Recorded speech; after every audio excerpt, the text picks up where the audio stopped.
Relentless rain hammered Hebei Province this week, unleashing flash floods that turned everyday life into a nightmare. In the city of Baoding, the skies suddenly opened, dumping nearly a year's worth of rain in just a day and a half, over 17 inches in 36 hours. Quiet streets became raging rivers. Cars floated like toys. Entire neighborhoods vanished underwater. People were caught completely off guard. The storm struck hardest between July 24th and 25th. Drainage systems already old and strained collapsed under the volume. Downtown Baoding saw the worst of it. Vehicles abandoned in the middle of streets. Underground garages filled to the ceiling. Power lines sparking before going dark. Apartment basements and ground floors flooded so quickly that residents had to be rescued by inflatable boats in the middle of the night. Outside the city, riverbanks burst, sending walls of water into villages, swallowing farmland and forcing families to flee to higher ground. For the people of Hebei Province, this was not just heavy rain. It was overwhelming loss and terror. Imagine waking up to find your home filling with cold, muddy water, furniture floating past you, family photos ruined, children crying in fear as parents scrambled to carry them to the roof, elderly neighbors trapped on upper floors unable to escape. Many lost everything they had worked for their entire lives in a single night. Some families were separated in the chaos, parents searching for children carried away by the current, or relatives in different districts cut off when phone towers failed. Farmers watched helplessly as their crops, their only source of income, disappeared under brown floodwater. Livestock drowned or were swept away. Greenhouses collapsed. The smell of sewage and mud lingered everywhere, a constant reminder of what had been lost. The emotional toll is immense. Survivors speak of shock, grief, and exhaustion. Mothers clutch their children in crowded shelters, unsure when or if they can return home. Fathers stand silently staring at the ruins of their businesses. People who once felt secure now feel vulnerable, haunted by the sound of rushing water even in their sleep. Yet, amid the devastation, the people of Hebei Province are showing extraordinary resilience. Local residents immediately stepped up. Neighbors helped neighbors onto boats. Young people waded through chest-deep water to deliver food and blankets. Volunteers organized donation drives for clothes, medicine, and clean water. Community kitchens sprang up in schools, and public halls turned into shelters. Emergency workers and People's Liberation Army troops worked around the clock, pumping water, clearing roads, distributing supplies. Even in isolated villages, people shared whatever they had left: a dry corner of floor, a hot meal, a kind word. Authorities acted quickly, bringing in rescue teams from neighboring provinces, deploying drones to locate stranded residents, and setting up mobile medical units. Relief centers are now full, but they are also places of quiet determination, people planning how to rebuild, supporting one another, refusing to be broken. For anyone facing a flood like this, here are the critical safety guidelines that can save lives. Move to higher ground immediately when heavy rain begins or warnings are issued. Do not wait to see if it gets worse. Never try to walk or drive through moving water. Just 6 inches of fast-moving water can knock an adult off their feet. 12 inches can carry away a car. Turn off electricity and gas at the main source if flooding is imminent to prevent fires or explosions. If trapped in a building, go to the highest level. Only use the roof as a last resort and signal for help.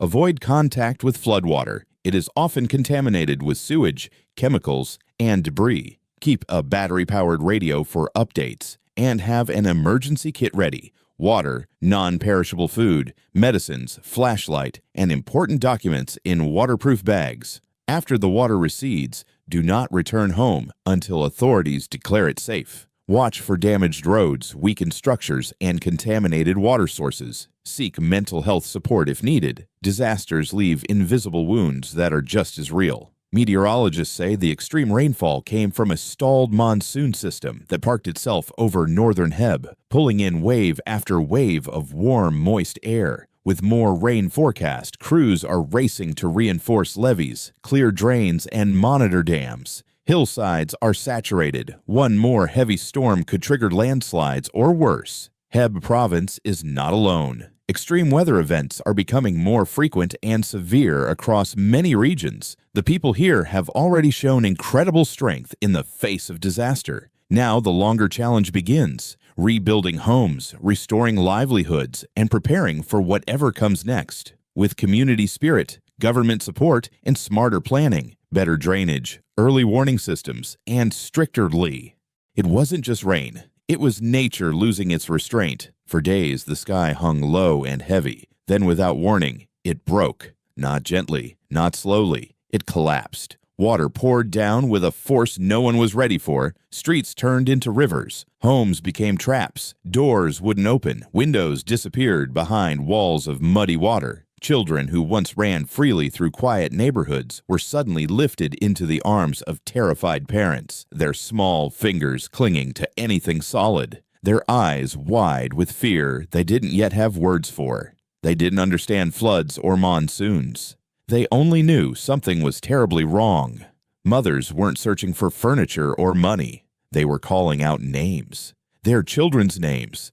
Their voices cracked as rain swallowed every answer. The elderly stood in silence, watching water rise around the memories of a lifetime. Family photos, old letters, proof that they had lived, loved, and endured, all of it floating away piece by piece. In basements, the water crept up fast, ankle deep, then knee-high. Then suddenly, there was no time left. People escaped barefoot, still in sleep clothes, guided only by flashlights and panic. Dignity was left behind. Survival was all that mattered. Outside the cities, the pain cut deeper. Fields that had taken months of labor were swallowed in hours. Farmers stood helpless as crops vanished beneath brown water. Greenhouses collapsed. Livestock feed washed away. Some animals were saved. Others were lost to the current. Communication failed. Phones went silent. Parents couldn't reach their children. Families waited in darkness, not knowing if help was coming or if their loved ones were still alive. Even the business districts were no refuge. Factories flooded, machinery ruined, warehouses destroyed. In older neighborhoods, sewage systems overflowed, mixing waste with floodwater and pushing it straight into homes. Kitchens and hallways filled with thick, foul sludge. Places once meant for safety became unlivable. Yet, in the middle of the devastation, humanity surfaced. Volunteers arrived with food and dry clothes. Rescue workers stood chest-deep in water, risking their lives for strangers. Schools and public halls turned into shelters, packed with exhausted families sitting on cold floors, waiting for news,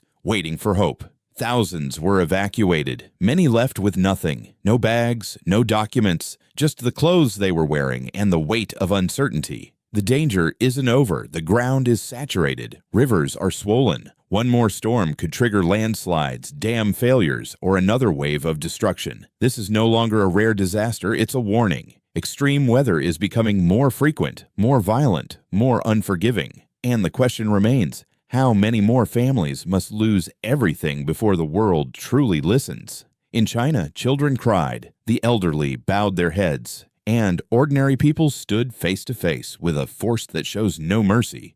As night fell, the fear deepened. Darkness made the water feel more dangerous, more alive. Emergency sirens echoed through flooded streets, bouncing off empty buildings and submerged cars. For many families, sleep was impossible. They sat awake, listening to the rain, counting every second between thunderclaps, wondering if the walls around them would hold. Children cried quietly in shelters, exhausted but unable to rest. Some asked when they could go home. No one had an answer. Parents looked away, hiding tears because even hope felt fragile. The elderly shivered under thin blankets, their bodies tired, their hearts heavier. They had survived wars, poverty, and loss. Yet now, in their final years, they faced another battle they never asked for. Outside, rescue crews kept moving. Through cold water and debris, they searched for anyone left behind. Each knock on a door, each flashlight beam through the darkness, carried the weight of urgency. Every rescue was a victory. Every silence was a reminder of what might already be gone. When morning finally came, it didn't bring relief. It revealed the damage. Entire neighborhoods coated in mud.